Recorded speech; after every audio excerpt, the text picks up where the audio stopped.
My name is Ava, I'm 32, and on New Year's Eve my own brother used my parents to deliver a message. You're not welcome here. I was standing in my tiny Chicago apartment, holding my phone so tight my fingers went numb, listening to my mother stumble through the words he'd fed her. This party was supposed to be our family tradition. Every year.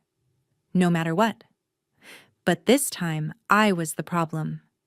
Not because I'd done anything unforgivable, but because calling out his lies in front of his friends a few weeks earlier had made him unpredictable and bad for the vibe. Apparently, my dignity was a bigger threat than his ego. I asked why, over and over, but all I got were excuses about keeping the peace and not making things awkward for everyone. It was obvious who everyone meant. Him, the golden child. The one whose reputation mattered more than whether I felt like part of this family at all. Have you ever felt someone quietly erase you from a moment you were supposed to belong to, just because it made their life easier? I hung up without saying goodbye. My ears were ringing, but my head was strangely clear. They thought I'd sit at home and cry while they toasted the new year without me. Instead, I looked at the spare key hanging by my door, the one my brother had insisted on keeping a copy of so he could crash at my place whenever he needed. That's when the idea hit. If he could decide I didn't belong at my own parents' table, I could decide who did, and didn't, belong in my home. Before I tell you exactly what he said next and how everything exploded after I walked out that door, tell me in the comments, what time is it where you are? And where are you watching from? I want to see just how far this story about family and boundaries can travel. By the time my pulse started to calm down, the clock on my laptop read 7:42 p.m. Outside, Chicago was gearing up for midnight.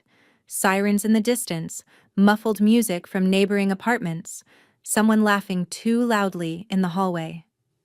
Inside my place, it was just me, the hum of the heater, and that spare key hanging on the hook by the door, suddenly glowing in my mind like a red flag I'd ignored for years. When my brother first pushed for that key, it had sounded so reasonable. "It just makes sense," he'd said, all logic and charm. "We're always in the city for late dinners and events. Why waste money on hotels when you live right here?" Back then, I didn't question it. I'd handed over a copy like it was nothing. Like access to my space didn't mean access to my time, my energy, my peace. At first, it was just for emergencies. Then it was just tonight. We're exhausted. Then it became normal to come home from a long day and find their expensive coats on my chair, their shoes kicked off in my hallway, their shopping bags on my table. My apartment slowly shifted from my place to our convenient crash pad, and I was the one squeezing my stuff into corners so theirs could breathe. Staring at that key now, I realized that this wasn't about a single New Year's party. This was about years of being treated like a backup plan with a lease. My hands shook as I opened my browser and typed 24-hour locksmith near me. There were dozens of results. I picked the one with the simplest website and hit call before I could talk myself out of it. "Locksmith," a man answered, bored and businesslike. "Hi," I said, forcing my voice not to crack. I need my locks changed tonight. It's urgent. Before midnight, if possible." He asked for my address, quoted a price, gave me an arrival window. He didn't ask why. Maybe he'd heard enough versions of, "I'm done letting people walk in and out of my life whenever they feel like it," to know better than to dig. While I waited, I paced, and my mind started replaying scenes I'd filed as not a big deal at the time. The Christmas when my brother thought it was funny to read aloud a rejection email I'd gotten from a big tech company, turning my private disappointment into a family joke. The night at his law firm mixer when he'd told everyone he'd helped me fix a UX problem on a project I'd actually solved for him. My work. His spotlight. The time he told our parents I was too sensitive for corporate life, and they'd nodded along like it was a medical diagnosis instead of an insult. Each memory slotted into place next to this new one. Him pressuring our parents to tell me I wasn't welcome for New Year's because my presence was a risk to his image. Have you ever felt the pattern of something snap into focus so clearly that you're almost angry at yourself for not seeing it sooner? Around 8 o'clock, a white van pulled up outside. A stocky man in a worn jacket buzzed up. I let him in, showed him the door, signed where he pointed. While he unscrewed the old hardware, I went to the bedroom, grabbed the overnight bags my brother and his wife had dropped off like they owned the place, and rolled them into the living room. 2 sleek suitcases, 2 garment bags, a shoebox with their initials embossed on the lid, a bottle of champagne wrapped in tissue paper. They'd planned on waltzing in after the party, crashing here like always, pouring that champagne in my kitchen while I slept in my own bed or, more likely, stayed up cleaning around them. Not this time. When the locksmith finished, the old lock lay in pieces on the floor, and a new, solid deadbolt gleamed back at me. The final metallic click as he tested it felt like a door closing inside my chest. And another one opening. I thanked him, walked him out, and then dragged every single one of my brother's and his wife's bags into the hallway.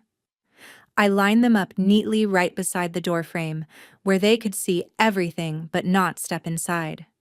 It wasn't about punishing them for fun. It was about speaking the one language my brother respected. Control. Access. Who gets to walk in without knocking?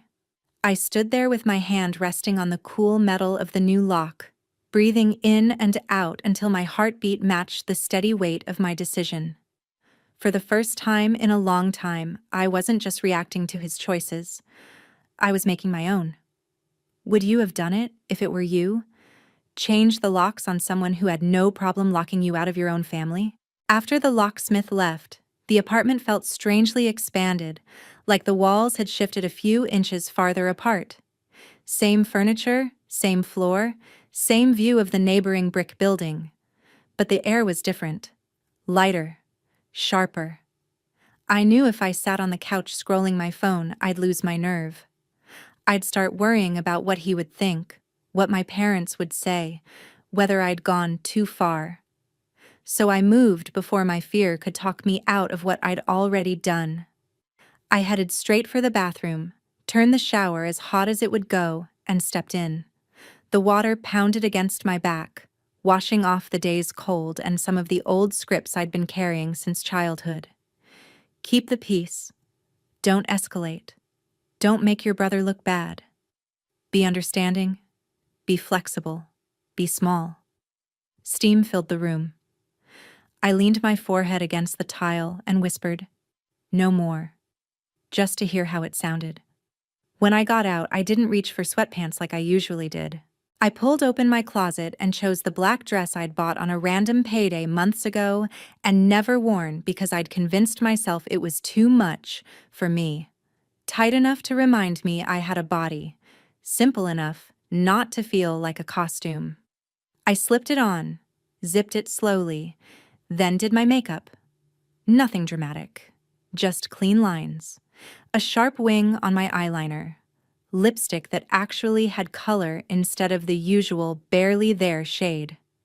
The face looking back at me in the mirror didn't belong to the family scapegoat tonight. It belonged to someone who could walk into any room alone and not apologize for taking up space. Just as I slid my phone into my purse, it buzzed on the dresser. I almost pretended I hadn't seen it, but the screen lit up with a preview I couldn't ignore, a text from my brother. "Mom says you're not coming. You seriously can't put your attitude aside for one night. Clients are here. Don't make this about you." I stared at the words, at the casual entitlement baked into them. No, sorry you're hurt. No, we went too far. Just instructions.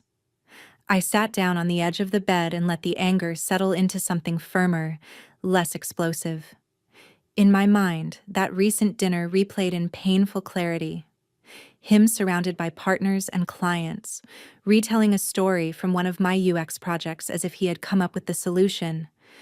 Their impressed nods, my awkward laugh, his hand on my shoulder afterward as he told me, "Next time, read the room." When I pushed back, he'd blamed me for making him look bad. Now, New Year's Eve was just another extension of that same logic, his image over my existence. "You made it clear I'm not welcome," I typed back. "I'm done shrinking so you can look good. Enjoy the party." The typing bubbles appeared immediately. "You're overreacting. You know Mom can't handle tension. This is why we didn't want you here tonight. You always turn everything into drama." That word again. Drama. As if quietly being removed from the guest list of my own family's tradition wasn't dramatic by itself. As if my pain was just noise around his main plotline. I felt my jaw tighten. One small detail in his message flashed bright in my brain. "We didn't want you here. Not Mom. Not everyone agreed. We, him and his wife, orchestrating and my parents just following along. Have you ever watched a single word in a sentence pull the mask off an entire dynamic?" I didn't respond. I dropped the phone into my purse like I was dropping a stone in water and grabbed my coat instead. As I stepped into the hallway, my phone vibrated again. This time, it was Grace calling. "Tell me you are not home in an old hoodie watching some depressing countdown show," she said the second I answered. I laughed despite myself. "I'm actually headed to a restaurant by myself." "Alone?" she asked, but there was a smile in her voice, not pity. "Look at you, main character." "You can call me at midnight," I told her. "I want your voice, not my brother's, to be the first thing I hear next year." "Done," she said. "And Ava? I'm proud of you. You should have changed those locks years ago." As I walked down the stairs and out into the cold night air, something inside me agreed. The restaurant was one of those places I'd bookmarked a dozen times, but never found the right occasion for. Warm light spilled through tall windows onto the sidewalk, the sound of clinking glasses and low music spilling out every time the door opened. Inside, people were wrapped in coats and sequins, leaning close over cocktails, already half in celebration mode. For once, I didn't feel like watching them from the outside. I walked up to the host stand, gave my name, and when he said, "Table for one?" I smiled and said, "Yes," without a hint of apology. They seated me at the bar to wait, and I ordered a glass of champagne. The bartender raised an eyebrow. "Any special reason?" he asked as he tilted the bottle over my flute. "I finally stopped letting someone treat my life like a backup plan," I said. He chuckled. "I'll drink to that," he replied, setting the glass in front of me. The big screen behind the bar was already tuned to the New Year's broadcast, bright crowds in Times Square bouncing and cheering as if everything in their lives made sense. The little countdown clock at the corner read 10:19 p.m. I still had hours before midnight, but emotionally, mine had already turned. Habit pulled my hand toward my phone. I told myself I'd just check the time, maybe scroll for a second.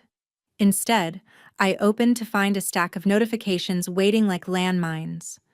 3 missed calls from Mom, 1 from Dad, 2 more texts from my brother, a new number I didn't recognize, which turned out to be his wife. I tapped her message first. "Ava, this has gone too far." It started. "We needed tonight to be perfect. You know how important these clients are for Ethan's career. Why would you choose tonight of all nights to pull something like this? It's cruel." There it was. The flip. They had uninvited me, but I was the one pulling something. They had decided my presence was a liability, but I was being cruel for refusing to keep offering my space on top of that. I started to type. "What's cruel is asking someone to disappear for your convenience." But I stopped. I could feel myself being pulled back into the old spiral, explaining basic decency to people who'd shown me for years that they didn't want to understand it. I deleted the draft and set the phone down. Instead, I watched couples at the bar bump shoulders and strangers share plates and stories. I watched a group of girlfriends take a blurry selfie and complain jokingly about their exes. For the first time in a long time, I allowed myself to imagine that maybe I could have something like that. Connections that weren't built on obligation and guilt. Around 10:45, my phone buzzed again. This time, when I turned it over, it was my mother calling. I knew if I ignored her, she'd just keep going, so I sighed and answered. "Ava, where are you?" she asked. Her voice was tight, brittle around the edges. In the background, I could hear laughter, cutlery, music, the soundtrack of a party that used to be mine, too. "Out," I said. "In the city." "You should be here," she snapped. "Your brother is so upset. He worked so hard to put this evening together, and you're turning it into a disaster. Why couldn't you just let things go for one night?" "You mean, let him have me uninvited from my own parents' New Year's tradition so he could impress his clients without worrying I might exist?" I asked. Someone near me started laughing loudly at a joke. The sound bled into the phone. "Lower your voice," she hissed. "People will hear you." The irony hit me in the chest. Even now, her biggest worry was how we looked. "Mom, you called me to tell me I wasn't welcome," I said more quietly, but not softer. "You used those exact words. Do you realize how that feels?" There was a pause, then the classic deflection. "You know how sensitive I am to tension. Your brother was just trying to protect the evening. He said you've been on edge since that work dinner. We didn't want any scenes."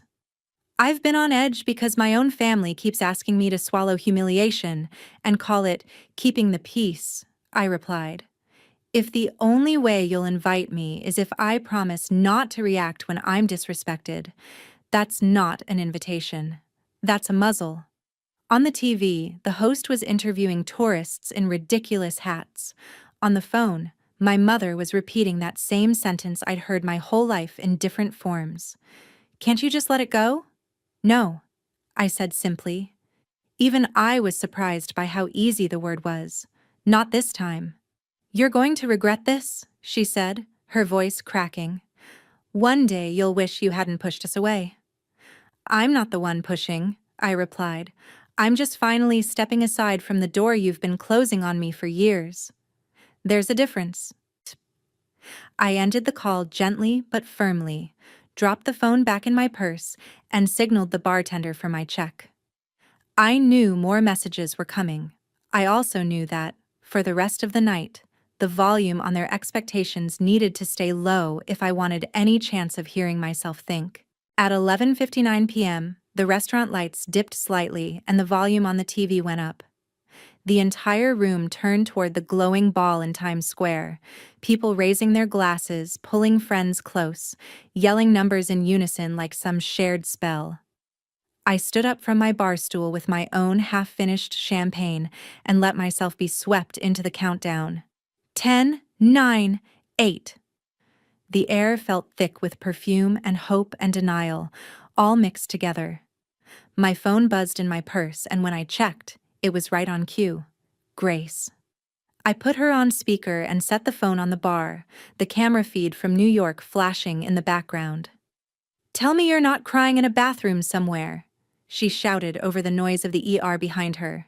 "Because I have tissues, but this connection isn't that good." I laughed.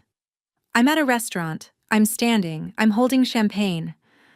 I am weirdly okay." "That's my girl," she said. "You know, most people wait until after midnight to blow up their family dynamics. You really got a head start." "Consider it early spring cleaning," I replied. "In winter." 3, 2, 1.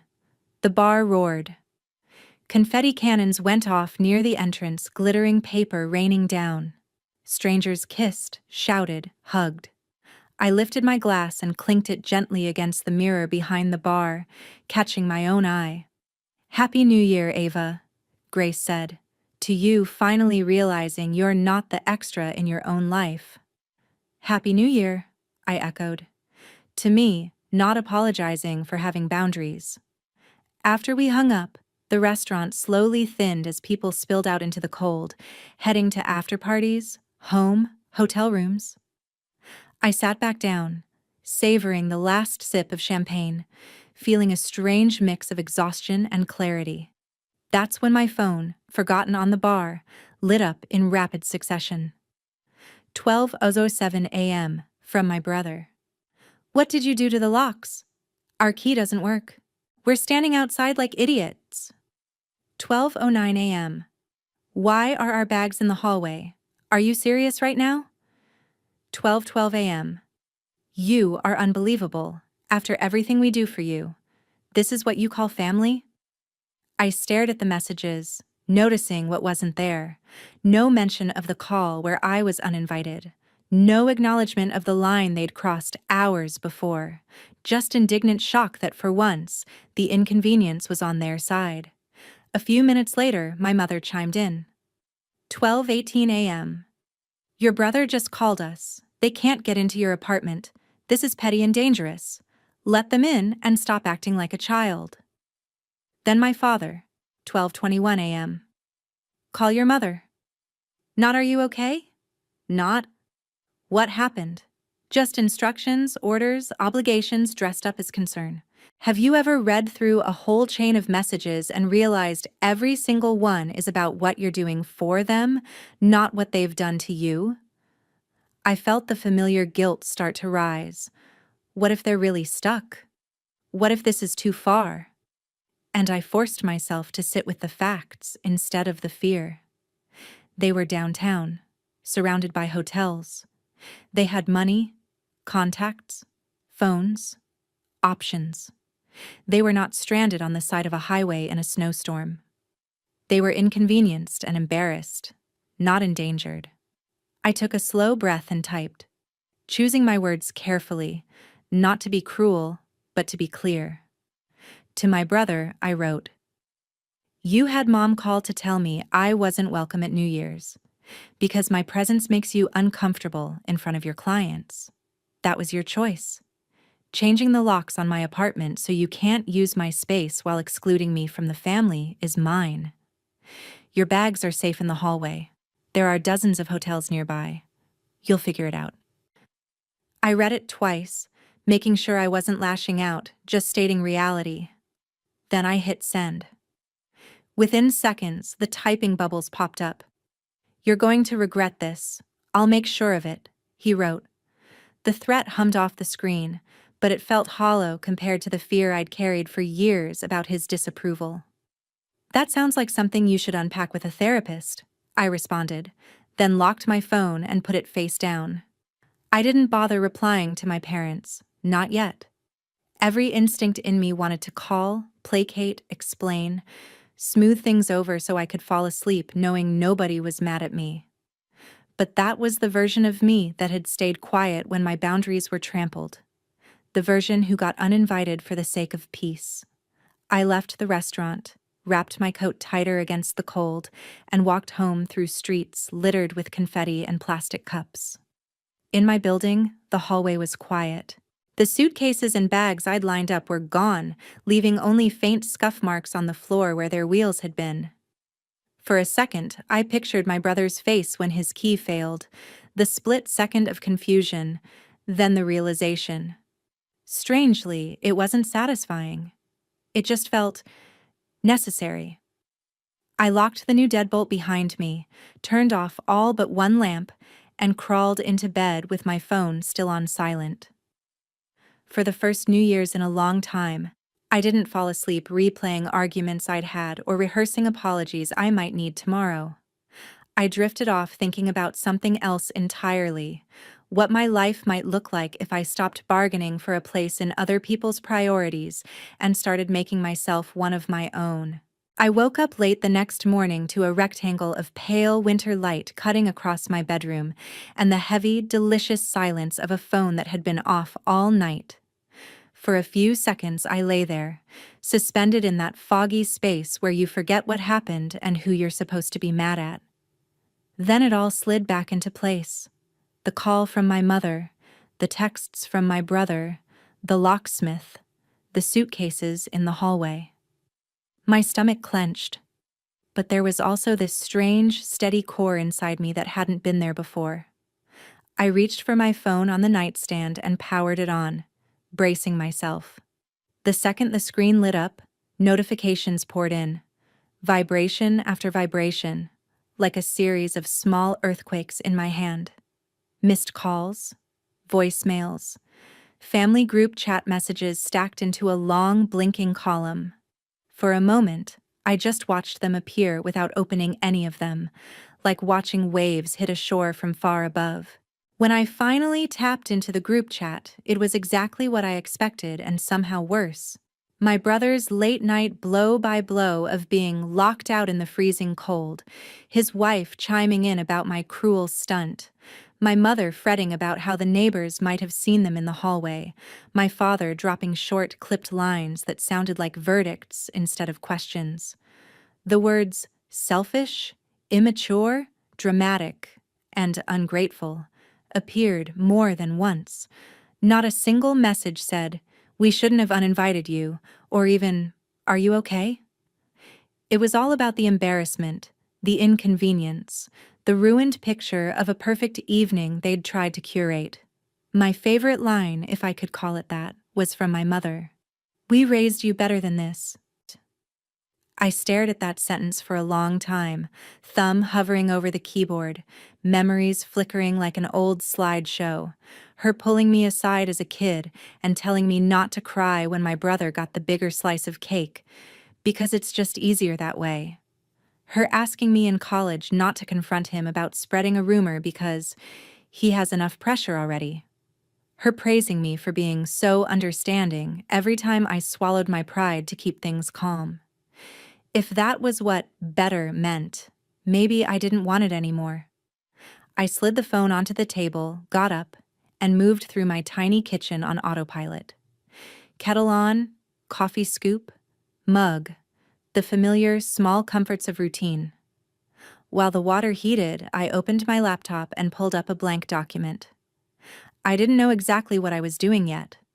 I just knew I needed to see the story written down somewhere that wasn't our family's version. I started typing bullet points, dates, events, phrases that had stuck in my ribs and never quite dissolved. The Christmas when my brother read my rejection email aloud. The graduation dinner where my parents toasted his job offers and called my UX career a cute hobby. The firm mixer where he passed my work off as his and later told me to stop making a scene when I asked him about it. The phone call uninviting me from New Year's Eve. The text where he explicitly asked my mother to keep me away from the house so things didn't get messy. I added screenshots from my phone, dragging them into the document, each one a small piece of proof that I hadn't imagined any of it. With every line I wrote, the fog of "maybe I'm overreacting" thinned a little more. Have you ever written out the full timeline of how someone has treated you and felt your own brain quietly apologize for trying so hard to excuse them? By the time my coffee was done, I had a 3-page record of the pattern I'd been living inside. Looking at it made my chest hurt, but it also made one thing very, very clear. Last night wasn't a random explosion. It was the natural result of a fuse that had been burning for years. Around late morning, my phone buzzed again with a text from Grace. "Alive?" I sent her a photo of my laptop screen, blurred so the words weren't readable, but the sheer length visible, and wrote, "Building my case." She replied instantly, "Good. Don't let them gaslight you back into silence. Decide what you want to say, then say it once. No arguing with people who are invested in misunderstanding you." Her words settled next to the document like a spine. I took another breath, opened the family group chat, and typed, "I'll be at the house at 2 p.m. We need to talk. All of us." No apology, no joke to soften it, no emoji to make it seem less serious. Just a time and a boundary. A few seconds later, my mother wrote back, "Fine, we'll be here," followed by, "Please come ready to listen, not just attack." My father responded with a single, "Okay." My brother stayed silent, but the read receipts on my text told me he'd seen it. I knew he'd show up. He loved an audience too much not to. The next hour, I prepared in a way I'd never prepared for a family conversation before. I printed the document, highlighting a few key dates and lines, not to wave in anyone's face, but so I wouldn't lose my place if the conversation turned into a storm. I printed the screenshots of the text where he asked to keep me away from the house, and the one where he admitted to spinning things to our parents so they'd see me as emotional. I tucked everything into a plain folder and slid it into my bag along with my keys and wallet.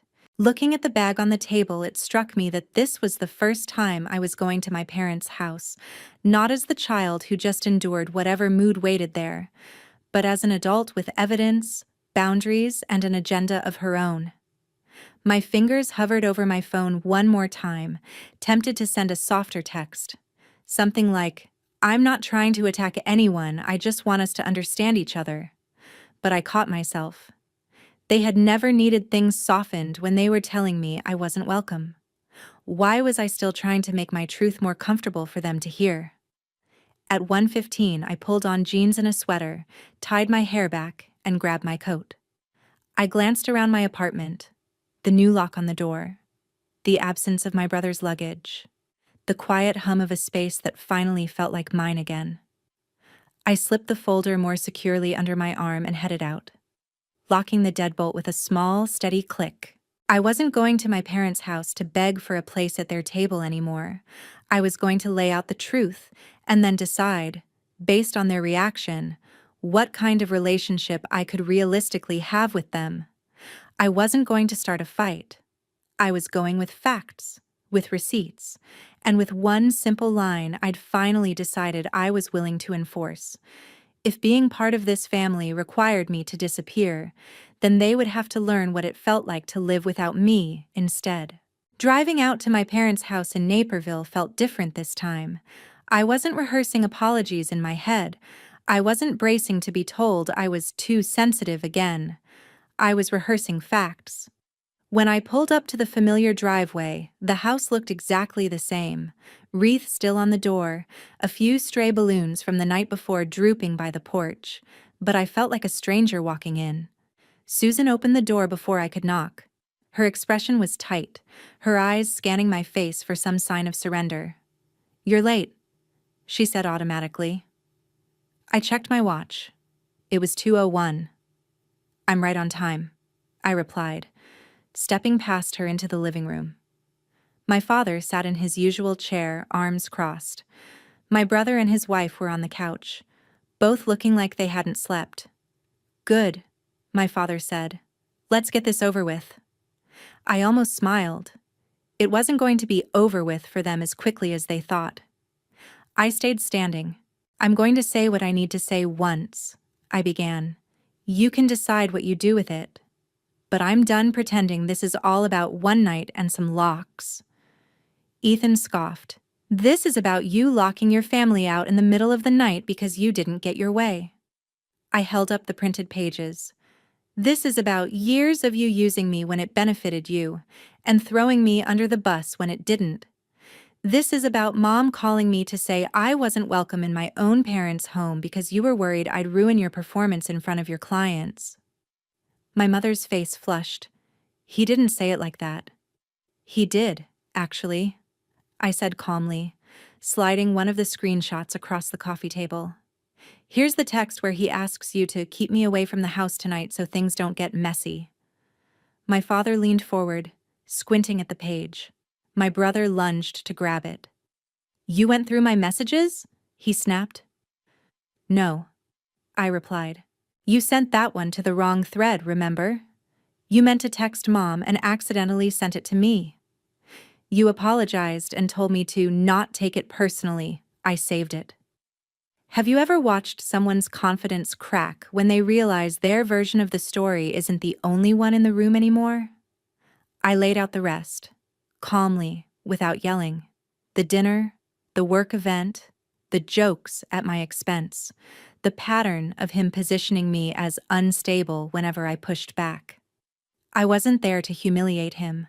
I was there to finally be believed by the two people who had always chosen not to see it. Susan sank onto the edge of the sofa, eyes glassy. Mark rubbed his temples. "Is this true?" he asked my brother quietly. Ethan didn't answer right away. "You're all overreacting," he said finally. "This is what families are like. We tease, we push. Ava just can't handle it." "Teasing doesn't include getting your sister uninvited from New Year's to protect your image," I said. "That's control." For a long moment, no one spoke. Then my father did something I'd never seen him do. He turned to me instead of to my brother. "What do you need from us?" he asked. The question stunned me. No one had ever asked that. Not really. "I need you to stop pretending this is equal," I said. "I need you to stop asking me to keep the peace when what you mean is keep quiet. I need you to understand that I'm going to have boundaries now. You may not like all of them." I took a breath, feeling the weight of what I was about to say. For now, that means I'm stepping back. I won't be joining family events until I feel like I'm being treated like a daughter and a sister, not a liability to manage. My mother burst into tears, accusing me of tearing the family apart. My brother called me dramatic, selfish, ungrateful. His wife muttered that I would regret this when I'm alone on holidays. Maybe I would.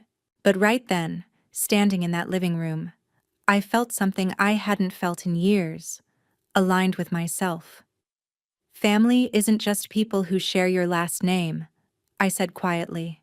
"Family is the people who don't ask you to shatter yourself to make them comfortable." I put my keys to their house on the coffee table. "When you're ready to treat me like a whole person, you can call.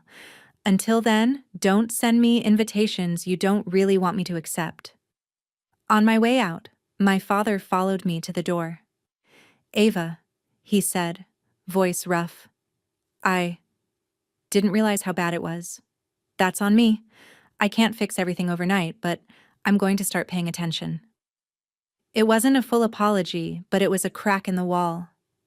As I drove back toward the city, my phone stayed silent. No group chat, no demands. Just the quiet hum of the road and my own thoughts for company. Have you ever finally chosen yourself and felt terrified and free at the same time? That was my New Year. Not fireworks. Not a perfect party. Just a lock, a line, and a late necessary lesson. Sometimes the bravest thing you can do is close the door on a version of family that's been hurting you, so you have both hands free to build something healthier, whether that's with them someday or without them at all.